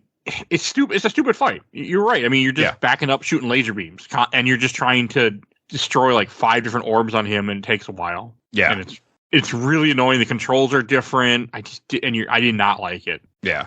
And actually, we didn't talk about the mechanic because in the actual game, you absorb these special like purple souls, and if you get 5 of them, you turn into your Onimusha form. But you can't choose when to do it, and it doesn't last very long at all, and it also doesn't seem like very strong. And I always, instead of being like this cool power fantasy, like when it activates, it always felt like a kind of a wet fart to me, where I was like, okay, I got to kill like 2 enemies, and then I was just walking around and it ran out. Cool.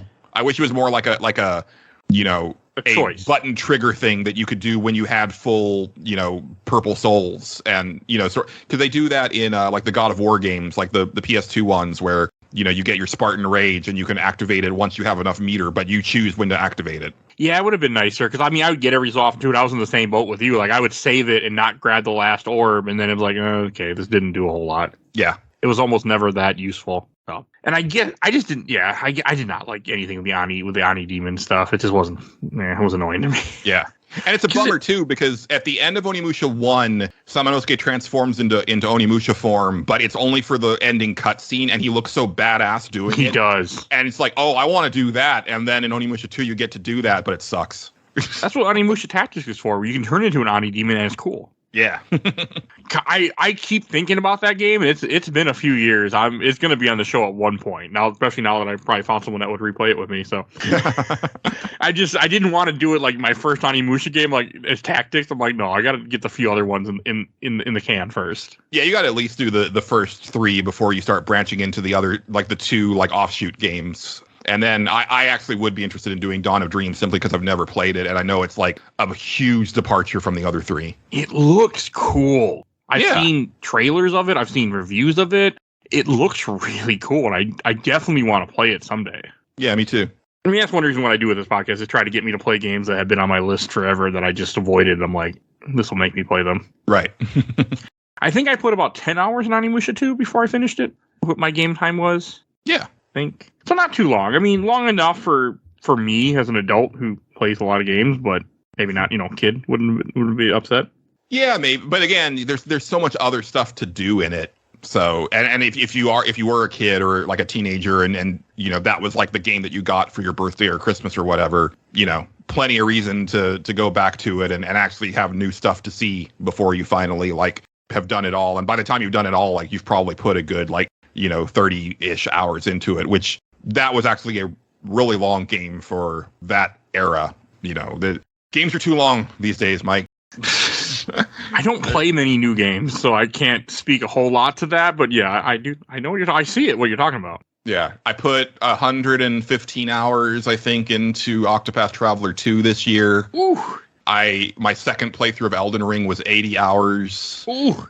I just started Baldur's Gate 3, and that's supposed to be about 100 hours. See, so. I can't. I'm going to play I'm playing Breath of the Wild here for our 5th year anniversary in January, but I'm going to be beating that game in like less than 40 easy because I have to beat that game in 2 weeks probably the way it's set up. So it won't be no 100-hour game for me. Yeah, you just have to like fight the urge to not be like, what's over that horizon? Oh, that's like, not hard. Nope.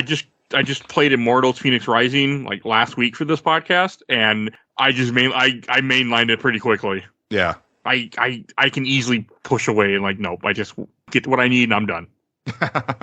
Especially if I can have the difficulty easy enough to do it. And I don't think Breath of the Wild has difficulty selector though. I don't think so. Because I played it once. I played it right after I beat Dark Souls, and I hated it because I got Dark Souls in my Zelda, I felt at the time. Oh, see, I didn't think there's enough Dark Souls in that Zelda because the combat still sucks. Weapon breaking. I hate weapon breaking, by the way. Yeah, I'm not a fan. I can deal with it if it's like a decent like amount of stamina for the weapons, but it reminded me of Silent Hill Shattered Memories, which is a game where you can get like a fire axe and it will break as you're trying to chop down a door, which is what the fire axe is made for. Oh, that game has breakable weapons? Oh, yeah. Oh, no. Oh, wait, I'm sorry. Not Shattered Memories. Downpour. Oh, okay. I haven't touched Downpour. I've heard nothing but bad things about. So yeah, you should not touch Downpour. Well, I don't think I have a copy of it, and I'm not going to pay the exuberant cost what they want for it. So yeah, no, that you're not missing anything. Trust me. And it's never getting re-released, I don't think, at this point. Yeah, I take that back. There is some cool stuff in Downpour, but you can just YouTube that stuff. Like some of the side content is actually like legit scary and like very interesting. But you don't have to suffer through the game. Just watch it on YouTube. I do want to play the whole Silent Hill series. Like, that's been one of my goals, but I will see when I get there. I mean, I have Homecoming. I bought it on Steam when it was on sale at one point for like $5 because it doesn't go on sale very often. And I was not paying for $50 for that game. So, but I don't know if I have Downpour, and I know Downpour's got to be expensive nowadays. Oh, I doubt it. I know it's bad, maybe? but I don't know if I have that one scanned in my collection. Hold on. Because I don't think I scanned my whole PS3 collection, but I may have. I'm real bad about remembering to scan shit. It's $48 on PS3. Yeah, I'm seeing 46 here in my CLZ. I do have it scanned. So yeah, it kind of retained its value. It didn't go up in value, but also we're still at a point with like PS3 and 360 where most of the games they haven't appreciated. Like most of them are still pretty cheap. It didn't go up in price like the frickin' PS2 era has. Not yet. Below. Yeah, it probably give it another 5 years, but and we'll get there. I know I have a handful of 360 games that are worth like a pretty decent chunk of change, but most of them are still like going for like under $10. Yeah, I get that. I mean, one game that I know is cheap. I'm gonna look up now because I'm actually playing it. I've been excited to play it with Conan, the 2007 game. That's a good game. I like that game a lot. Yeah, I might be bugging you because I'm playing it later this year and I haven't found anyone that's willing to play it yet with me. So yeah, if you're interested, especially as someone who really hates the direction that the God of War series has gone with the last two games, I could get down with an old school God of War inspired game. Yeah, it's always been on my list to play. I actually pulled out the 360 copy. I have it on PS3 that I paid $5 for and $15 on 360, and I'm playing this year once and for all. Yeah, I think it's on backwards compat on the Xbox Series also, so it'd be pretty easy to pop in. Too bad my Xbox One doesn't work. I got an Xbox One, the Titanfall 2 edition at one point, and it just crapped out on me one day. Ah, it sucks. And I was going to buy a new one, but I'm like, I'll just buy a Series X because they're back compatible. And I have not bought a Series X. I bought a Steam Deck instead. It was like, do I buy X or do I buy a Steam Deck? It's probably a better purchase for your needs, for sure. Oh, Steam Deck is amazing. Yeah. For what I do, so. I want to get one day, but I bought the PSVR 2 this year, so like I've spent my hardware budget this year, so Steam Deck is worth it though, especially for like I try to play majority of the games for the podcast on the Steam Deck. If it's PS1 and before, I can easily PS2, I can easily too, but I don't know how to save states. I just didn't mess around enough with it. But it can also run like so many Steam games that I do. Right. So yeah, it's really cool. It's great. I'm currently playing Dead Rising on it, unfortunately. I want to like that series more than I do. Breakable weapons and time limits. I found out I really hate both of those things. So we'll see if I get through it because I'm contemplating just not playing it and using YouTube. So we'll see. Yeah, that never happens on this podcast. I play every game for this show, and I'm just like, I don't know. That's fair. I just don't know if I can do it. I played like an hour of it yesterday, and I got through the first case, and I'm just like, I don't know if I can do this. One thing that I wanted to be sure to mention before we wrap up, yes, because I think it's absolutely worth mentioning, especially because I love this era. So for a little bit of setup, again, at this time I'm working at a video game store called Game Fellas. We have demo systems set up.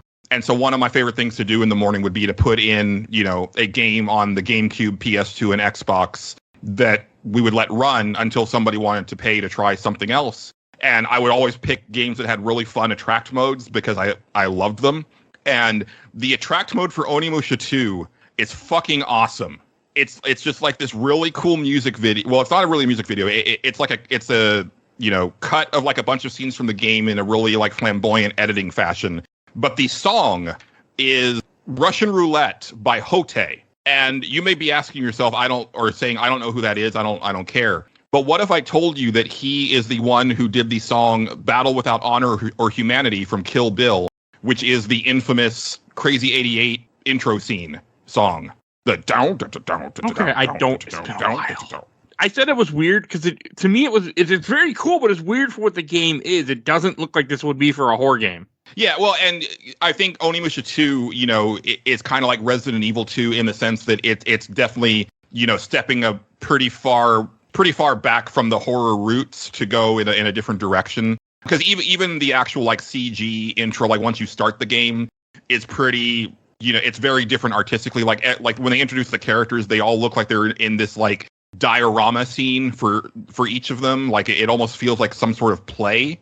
But this song fucking owns. And the cool thing is that if you have the Japanese version of Onimusha 2, the actual music video for this song plays once and only once when you fire up the game for the first time, like before anything else happens. But then it doesn't happen again unless you take your memory card out.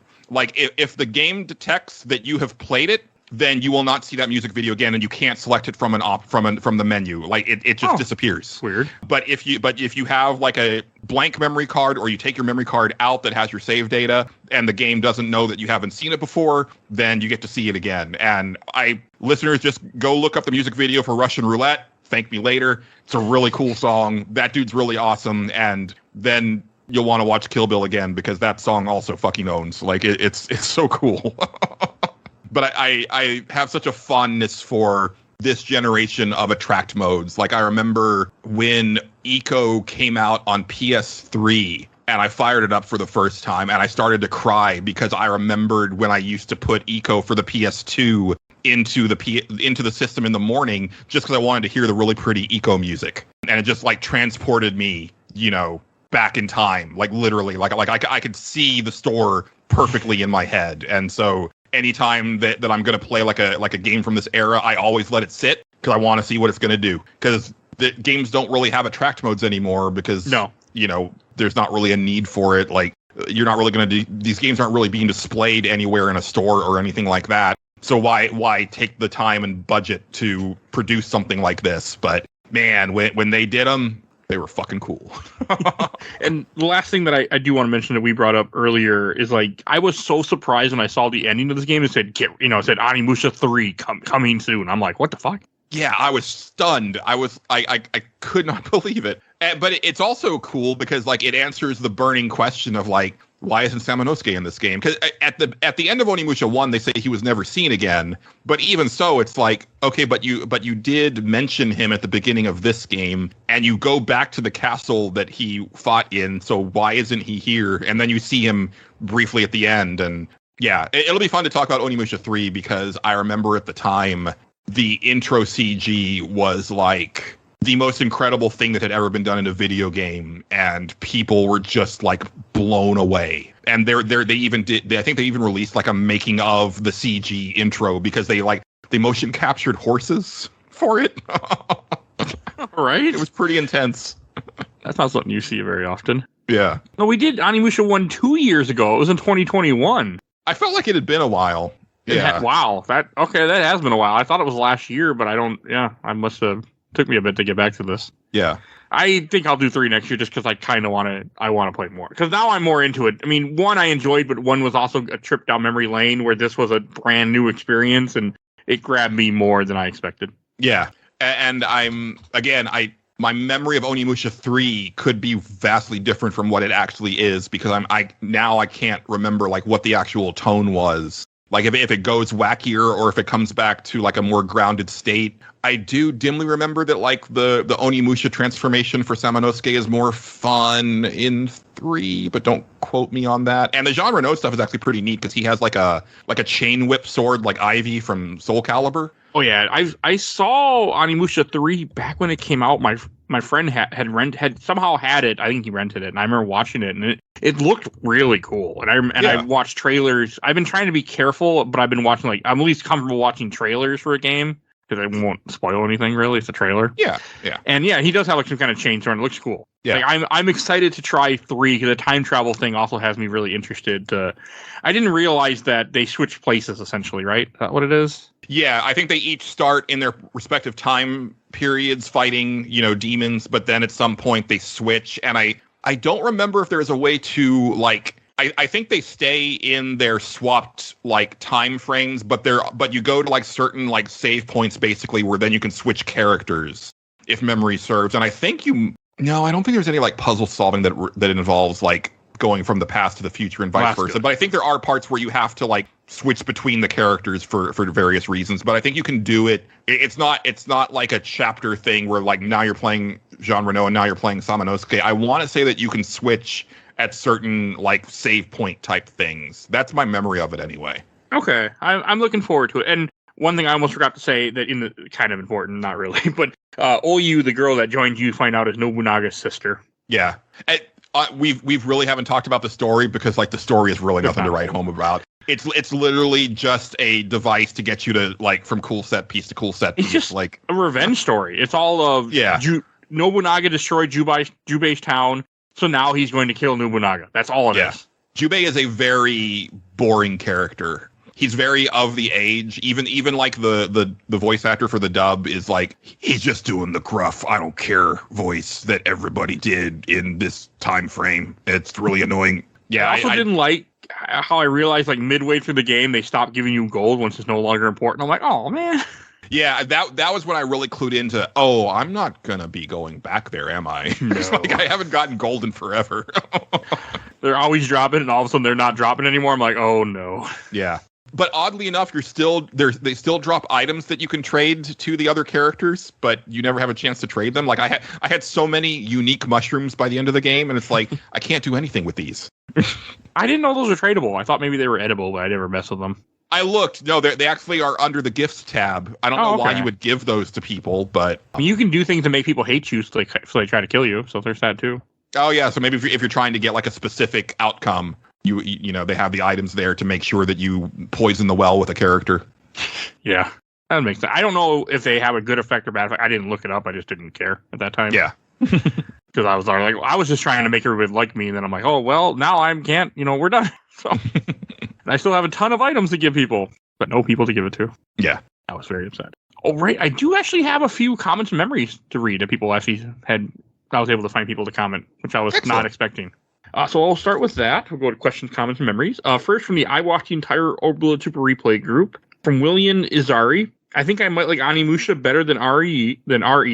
Okay, that's high praise, but I'll take it. And from Danny Foster, played it when I was 10, and I can still hear the creepy voice calling Jubei. Yes, that was creepy in the opening, at the beginning of the game. It's so bad. The voice acting is so bad. It is, but it's still creepy. I didn't like it. I did not like it. I'm like, this needs to stop now. From Quentin Crow, Onimusha 3 is amazing. It still has one of the greatest opening cinematics pre-game in video game history. Okay. Yep. It's legendary for a reason. That is one thing I forgot to mention about, just realizing how far we've come. That's the other thing that I love to do about going back to older video games is the CG in this game, which was those were always the big high bar tent pole moments, is not even a fraction of what in-game graphics can do now. It's just amazing to me to just watch games evolve over time. Yeah, it really is. I'm with you on that. And from the official Laser Time community, let's see, I got more than I expected people to comment on this game in general. From Greg Moore, this game used the likeness of the late Yusaku Matsuda, making it nigh unportable. You might recognize him from the Ridley Scott movie Black Rain. Matsuda died the same year Black Rain came out, and I've always wondered how hard it must have been to secure the rights to his likeness posthumously. Yeah, and that's what I'm wondering is maybe there was relatives or an estate that they could deal with then, because I think he had been dead for about 10 years when Onimusha 2 came out. But maybe now there isn't anybody left to deal with. Yeah. And then you get into this weird thing because, like, you know, people's likenesses don't necessarily go into public domain in the way that, like, copyrighted material does. So, you know, and honestly, this kind of treads into, like, pretty eerie territory right now with, like, you know, AI likeness rights and stuff like that, right? So, yeah, it's a very tricky thing. And I'm sure it's also no, you know, easy feat to go back to the PS2 version and change the character's face, right? So, and then I'll just come back to the same thing, just remake it. Like, I think this would be a perfect entry and a good game to remake, because I think there is a lot of, like, meat on the bone, and I think you could do a lot of cool stuff with it. And as much as I love the Resident Evil remakes and I still want them to continue, I would like them to remake Resident Evil 1 and Code Veronica, and then do a new Resident Evil 5 that is not a remake, just a new Resident Evil 5. Let's pretend that 5 and 6 never existed. We'll do a new timeline. But as much as I would like to see those, I would also like to see them revisit Dino Crisis and Onimusha. Yeah. And also Maximo and Demon's Crest, and the list goes on and on. Saturday Night Slam Masters, you cowards. I would love to see... Code Veronica needs the freaking remake just because that game is... I'm actually playing that game, unfortunately, this year. Oh, I love Code Veronica. Like, it's one of my favorites. Terrified of playing that. I'm going to be cheating like a dirty whore, but, you know, I'm terrified of that game. That's, you want to talk about intro cutscenes, that's one of my favorites of all, like, just the choreography of it. And they actually recreate it in one of the Resident Evil movies, but I don't remember which one. I do like that opening where she drops the gun and shoots him. Yeah. That is awesome. So cool. I'm with you.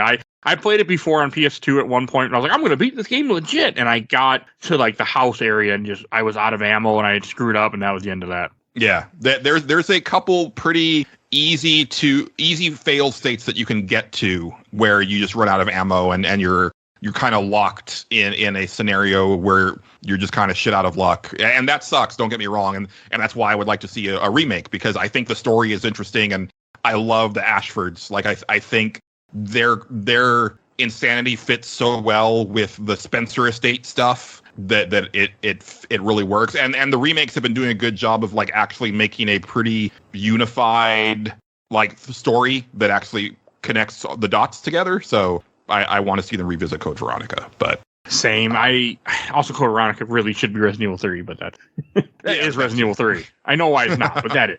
Yeah. I will stand on. I still hate the fact that Sony did that to them. Yeah. I get it from Sony's point of view. It was like, you fucked up. You screwed things over, because that game. Yeah, I love Nemesis. It's a great game, but that game is not RE3. No, yeah, and that was why I liked Code Veronica so much, is like it felt like a return to form, like, you know, pacing wise and gameplay wise, like it felt closer to Resident Evil 1 to me than 2 and especially 3. Like 3 so, you know, action packed and you know, lightning fast. 3 is, and Code Veronica just has a more methodical pace.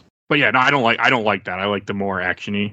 Yeah, but I get it. Like, I'm also hate horror games, by the way. Yeah, there's that. I do not like them at all. Like, they bother me. I do it once a year for this podcast, but they bother me otherwise. They do bother me. And I have a couple more comments. One from the same guy, Greg Moore.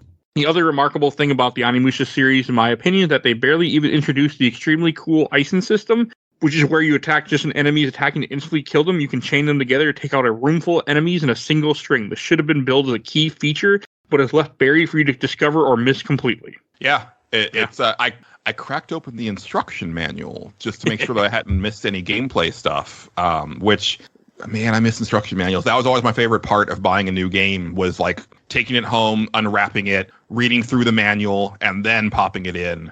And, you know, then around the 360 generation, they stopped printing manuals, and it was a huge bummer for me. That was honestly the beginning of the end for me, now that I think about it, as far as collecting, because it's like, now it's just this flimsy plastic case with a disc. Yeah, it's not the same. I'm with you on that. All right, and then from Miles Kaminsky, I just finished the game trilogy with Yusaku Matsuda and have been itching to play Onimusha 2 again. And from Nick Turner, the first game rules, and I've been meaning to get to the rest of them ever since. You definitely should. Yeah, you're missing out. I think I'm now on board to play more of the series after it's been 2 years since I played one. It's funny, and if we ever get around to Dawn of Dreams, I'm sure I'll reiterate this. But I looked up why. I was like, why didn't I buy that game? Because I loved Onimusha, and then I realized, oh, it came out in 2006, and I had already moved well into like the 360 by that point. Like that year, I know I bought Final Fantasy 12 and God of War 2, but those were probably the last PS2 games that I bought, at launch. This is a late PS2 game then. Very late, yeah. Because 06, 360 is already out, so... Yeah, that's what I'm saying, because I bought my 360 like about 4 months after it launched, so I was a pretty early adopter of it, and it was kind of one of those things where, like, I would kind of go back, again, like, I played through Final Fantasy 12 all the way through, and I beat God of War 2, but I was like, but 360 is the new hotness, like, I'm not getting achievements when I play Final Fantasy 12, this sucks. Yeah, no, I completely get where you're coming from. Like, I was in that same boat. I got completely absorbed into achievements and everything, and I dropped my PS2 and moved on. Yeah. So, and that's why now I'm going back. No, I definitely want to do Dawn of Dreams. That game just looks really cool to me, and I know nothing about it. Same, yeah. So I'm also now on the show trying to finish series more than I was before. I'm making more of an effort. So yeah, we'll probably do like one a year and then just wrap up the series in a couple of years. Cool. Because I don't think I'm not going to wait 2 years for 3 because I want to play. I want to play Demon Siege. Yeah, me too. Which is supposed to be the end of the game, end of the series too, because it even says like the conclusion is coming, but does it? Yeah. Because you make another one. Then the series died. Yeah, and we can. I'll try to dig up some stuff as we get closer because my memory is that like the series did decent numbers, but not like phenomenal numbers. But then I think the issue with Dawn of Dreams may have been the main character design is not all that great, but then also again so late in the PS2 era they really should have done a port to the 360 and PS3, and I think that probably would have like found some extra legs. I think that would have worked because people had moved on at that point, and 360 has such a huge adoption rate. I feel for PS3 that era. I feel like a lot of people got into gaming then and didn't. I think even though the PS2 sold crazy numbers, like a lot of gamers went to the next system. Yeah, absolutely. Even I did. And I was a freaking 18-year-old kid, and I went to 360 pretty quickly. Yeah. So I didn't have money. I always remember my friend got money for college when we were in high school, senior year, instead of going, and then he bought a 360. Yeah. No, I would do the same. So like I remember people were really big into that system. But no, I'm watching the gameplay of Onimusha Dawn of Dream. It looks really cool. So yeah, it'll happen. I think I want to just play all 4 of these and Tactics, and I kind of want to play Blade Warriors just to play it and review it, but we'll see. I know it's a fighter at the time. Yeah, it's like a Smash Brothers style fighter, if memory serves. It's weird. It is, yeah. It's just weird. All right, and then I have from the last group I'm going to read from, the Onimusha Freaks group that I joined 2 years ago. I promoted the other game. From Kat Ruggiano, my favorite thing about Onimusha 2 is the friendship system and how it can change the route. This did my gameplay experience more Richter since I like to interact with more characters and know more about them. Yeah. As much as I complained about how much I missed. Richter, that's the word, not Richter. It's like Richter Belmont. What does he have to do with this? As much as I complained about how much I missed, I still, again, I think it's a really cool thing for replaying it. It gives it legs, and I think that's good. Yeah. I mean, I could see if I didn't have other games to play that I would, want to replay this because I didn't get to experience some stuff. Yeah. From Ari Rashami, even it has a new leading character, new story. Capcom nails it with Onimusha 2. I like it as much as the first one. Oni 1 could have been way longer. Okay. Yeah. All right. And I have another comment from Isai Osam. I was blown away whenever I replayed it with finding new random encounters constantly, as well as branching narratives that can affect the plot and your playthrough. Yeah. I was not expecting to come on this show and have us talk about very different story experiences. Like normally with games like this, especially like the Capcom stuff, you expect to have like the same experience, right? Like we'll just go beat by the story because we have the same story, and we did not. And I think that's very cool. Like, I mean, I'm still mad that I missed on Kotaro because I didn't give enough gifts. Yeah, and I had all the gifts. I hoarded them. I'm mad that I missed out on so many items. Like, there were so many boxes that Jubei couldn't open, and I realized, it's because I'm supposed to be a different character here, and I missed all of that. There's also hidden items, too. Like, completely hidden. Like, I picked up a frog at one point. I picked up the frog, and apparently that's like a pretty, like, RNG-heavy thing that you can miss. Oh. There were other items too that like the game told me examine this or talk to this guy after you got this when you come back after you've done this, and then he'll have a new item for you. There was stuff like that too. Yeah. Again, very obtuse in a Souls way where I just could not stop drawing the comparisons where I was like, this would slot so well into that format, but also be, I mean, I guess, you know, you have Neo, right? And you have Sekiro. So there are games of that ilk that are mining this territory. But even so, like the Onimusha stuff has like pretty distinct look and feel to it. Like, I know I talk about this a lot when I'm on the show, but like sound design is so important to me, and like I love the way like the hits sound and like the enemy's death screams and like the Isen counter, like the way that sounds. Like it's really great sound design, and like that when you kill an enemy on the ground, there's just like a really good squelch that your weapon does. Like that stuff is very Onimusha to me, where, you know, if they did do a new one and it didn't have like that type of sound design, I'd be very upset. No, I'm with you. The sound, I mean, I don't care a whole lot for sound, but I did play this game with sound on the whole time, and it did add to it for sure. I mean, sometimes I would just listen for footsteps that weren't mine. Yeah. Oh, look at you, Mike. You're growing. I am. I play with more sound now. On. I mean, horror games, you have to have sound on, too. I'm like, you so have to be able to hear what's coming at you. Yeah. Because, like, it helps. You know, I'm over here like playing my PS5 with the 3D headset because it's like I'm like I want to hear it all. You know, like it's such a big component of games for me, and yeah, like that slashing is so good in this series. Yeah, it was really good. No, I'm trying. I still not big into sound for a lot of games, but every horror game I'm playing for this Spooktober will have sound on the entire time just because I need it. And Onimusha 2. It helped me a lot through this game to know what was coming. Absolutely. I mean, hell, that freaking boss of the parasol, if you don't hear her yelling at you every time, you won't know, oh, shit, I better block because she's off camera. Yeah. Fucking A, that fight was miserable. But we either talk about that. And last comment I'm going to read from Scott McDonald. I want this game remastered for all consoles. Yes. Like, it bums me out. I mean, we talked about it already, but it bums me out that this series has not been thrown into a collection to like here's 2, 3, or here's 2 and 3. Here you go. I have a collection for like $40. Yeah, but they can't. So I get it because they got to pay people that they don't want to pay again. But but maybe you do Dawn of Dreams because from what I understand, like that character is just like an original design, and that would probably because I think that game like they don't do pre-rendered backgrounds in that one. I think it's all 3D, so it would probably be easier to up-res because I know that's a big issue with like these era of games is like it's pretty hard to up-res like the pre-rendered backgrounds if you don't have the original files, which a lot of these Japanese companies didn't hold on to. That's the issue you run in with like Final Fantasy 7, 8, and 9 for those HD remasters is that, you know, the backgrounds don't look as good as they could because they kind of had to work with, I think, like a PC port in some situation. Like there's some weird stuff with those remasters. I haven't played them. I played the FF8 remasters. I did play that, and that was fine. Yeah, it's fine. It's like there are modders who have done better work, which is frustrating. Like if you look at the Moguri mod for Final Fantasy 9, it looks flippin' gorgeous, and then Final Fantasy 9 on modern consoles looks fine, but it does not look as gorgeous as that mod. And it's like, guys, like just regular people are showing you up. Like let's put a little more effort, just a little.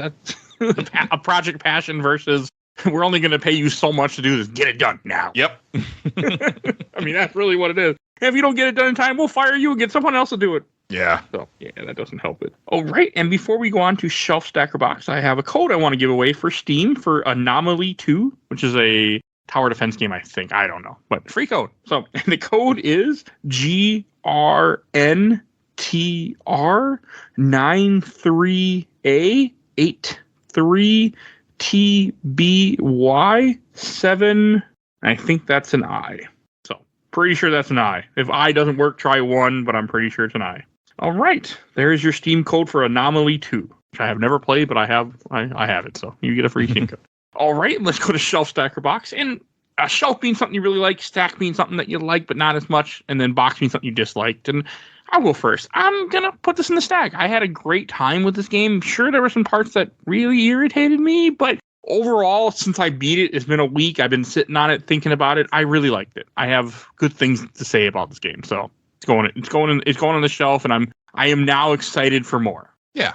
Very excited for more. And I left Onimusha 1 not excited to play 2, and I'm leaving 2 excited to play 3 now. So cool. All right. And what about you? Yeah, I think I'm going to put it on the shelf. Like, I don't think I enjoyed it as much this time as I did in 2002. I definitely have like some valid complaints, but at the same time, I still think I like it more than Onimusha 1. And I think it's probably the most interesting of the first 3 games with the whole, town hub mechanic and the gift giving and the different routes and stuff like that. So yeah, I have a real soft spot for this series, but also, and I forgot to mention this earlier, but like Capcom is my favorite developer, and I just love this period of them like so much. Like even their mediocre stuff in the PS2 era is still super fascinating to me. So it's really hard. Like honestly, most of the Capcom stuff, if you have me on from this part, I'm probably going to put it on the shelf. I'm not going to lie. Is a lot of it, like, I guess this is considered a mediocre series at this point, isn't it then? I wouldn't say that it's considered a mediocre series. I think it's just, it didn't have the staying power that Resident Evil did or Devil May Cry. I like Onimusha better than Devil May Cry, like the series. But I know that, I think splitting the difference between Resident Evil and Devil May Cry's mechanics, which is basically what Onimusha is, you end up, as a jack of all trades, but a master of none. And so I think like the people who are more into the Resident Evil style may not like how actiony Onimusha is, but the people who love Devil May Cry don't like how Resident Evil Onimusha is, right? So that's fair. At some, like if they brought it back, again, I think the best thing to do would be to try to do a Souls-style game. But barring that, they would have to pick a lane. Either go further in the Resident Evil horror aspect or go all in on the character action with like the crazy juggles and stuff like that. Because, I'm pretty sure we talked about this on Onimusha 1, but literally Dante like juggling enemies with the pistols, it came from a glitch in Onimusha 1 where the enemies were popping up like after certain heavy attacks that, they weren't supposed to do that. But, the Devil May Cry team was like, that's kind of cool. We're just going to do that on purpose. Devil May Cries are such good games, though. They are. I've realized recently that, at a certain point, those types of games started to appeal to a certain type of sickos, which that's been my term for like the people who get way too into, like based on that comic strip with the guy with the sickos shirt, like, looking in the mirror, in the window going, yes, ha ha ha, yes, and like a lot of fighting game people who are all about like, the frame data and get that in the nitty gritty. They're the ones who have really like taken the character action fandom and run with it. And so those games have started to cater more and more to that audience. And they've passed me up. Like I can't play them because I'm not in that world, in that mindset. Like I just want to, I've said it before on Nerds Without Pants. I want to press square a couple times to do a slash attack. And then I want to hold down triangle to do a launcher and then jump up into the air after them and do more slashes. Like that's kind of the extent of what I want to do. Yeah, you don't want an action-y game. Well, I want an action-y game. I don't want an action-y game where I have to be frame perfect and, be doing like combo study and theory and, optimizing, stuff, right? Like I just want to go in there and press some buttons and make the things die. No, I'm with you. I get it. I enjoyed this gameplay more than I expected this time around. Yeah. Way more than I expected. So I'm with you there. All right. And for next week, you can hear us talk about, I shouldn't do what we're talking about next week, Resident Evil 1 for PS1. I'm revisiting that for the first time ever playing that version. Oh, so good. Oh, man. Another game where the sound was on. Yeah. I mean, you have to hear what's happening. Stuff like, blood. Jill, I want you to search for more clues. Hope this isn't Chris's blood. The line reads are so good. And then I actually saw this on Twitter the other day. Someone did, I think they took the in-game models from Resident Evil 1 Remake and recreated the FMV like character intros from Resident Evil 1. And it was really good. but you cannot compare to the actor who plays Wesker doing that really, like, he just comes off as such a prick in like 2 seconds of footage. Like, it's phenomenal. God, I love that game. Yeah, it's a game. I played the remake, but I've never played the original. So it was my first. Yeah. It's my first time. Oh, don't get me wrong. Original. It's difficult to go back, especially after the remake. But I've played through that game so many times across so many versions that I can still enjoy it for what it was. But it's harder to put myself back in the time frame because the remake exists and the remake is so incredible. Yeah, I love the remake, and even though that game terrifies the hell out of me, that's a great game. Yeah. All right, and Julian, where can people find you at? You can find me on the Nerds Without Pants podcast. We're on Twitter at NWPcast. I will call it Twitter until it dies, because it'll die before I do. It will die probably in the next couple of years, the way Elon's going. So yeah, that's generous. I'm thinking sooner than that. It'll probably be dead in 2024, but yeah. And you can find us on most podcatchers. We are aware of a known issue with Apple Podcasts. It has not updated in over a year. I don't know how to fix it. I'm like, but why are you using Apple Podcasts as your podcatcher? Like there are so many better apps out there. Just get a better app and you'll find us on there. You can find me on Twitter at Julian_Titus. And yeah, come check out the show. We are a listener interactive show, and we always like to hear from new people, and our shows are long, but we will be with you for half of a workday every week. So there's a certain type of sicko out there that appeals to. So you're our people. So when I used to like work, the long podcasts. When I used to work overnight, and I was in a truck for 8 hours of my 10-hour shift, just sucking up garbage. That's how I got into podcasts. That was a godsend. Yeah, absolutely. Now I'm on the phone constantly, so I don't listen to podcasts. Yeah, I think I discovered them when I was working at the landfill on night shift. So yeah, it was like a 12-hour night shift, and so would listen to just tons and tons of podcasts. And fortunately, I now work a work from home job where I can listen to them all day long. So I listen to a shit ton of podcasts, and I do like the long ones. So like Castle Super Beast is one of my favorite ones because they're like us. They routinely crack the 3-hour mark every week. I try not to, but then I also release 3 episodes a week right now. So yeah, so 3-hour podcast right? is not fun for editing. Yeah. No, in my job, I'm on the phone a lot, so I can't listen to stuff, unfortunately. But yeah, it's a bummer. I don't listen to many podcasts anymore, and I don't drive anywhere, so I don't listen to many either. But I still enjoy it when I get time. Yeah, when I'm walking or something. All right. And if you enjoyed this episode, there's over 500 other episodes of Games My Mom Found. You can find everything on Podbean. Just search whatever you want. Search Onimusha, you'll find the first one. Search Star Wars. Search Beautiful Joe, you'll have an episode on there. We've done tons of random stuff over the years, so definitely go check out our giant catalog. If you want to support the show, we do have a Patreon. For a little $1, you can vote in our Patreon polls. The current poll is more horror movies that Mike has never seen. It's Hereditary, The Witch, Texas Chainsaw Massacre, 1974 version, or The Exorcist. You get to vote for a little $1 what movie I have to watch. I've never seen before. I don't want to see, by the way. So little $1 you can vote in our Patreon. Please, we also have a Discord. You'll see a link in the show notes. Please join our Discord and chat with us. It's free.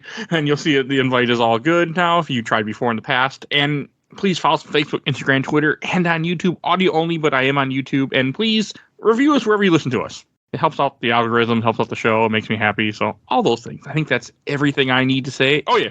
Oh, and you want to get 2 things I almost forgot to say. I want to give a shout out to my awesome intro and outro courtesy of Helena at Hell Hastfree. You can follow her on TikTok. And want to give a shout out to my buddy Bill Tucker, did the MCU movies with me, started his own podcast, Gamer Looks at 40. Definitely go check him out also. And that's everything I need to say. We will see you guys all next time. Bye, everybody. Goodbye.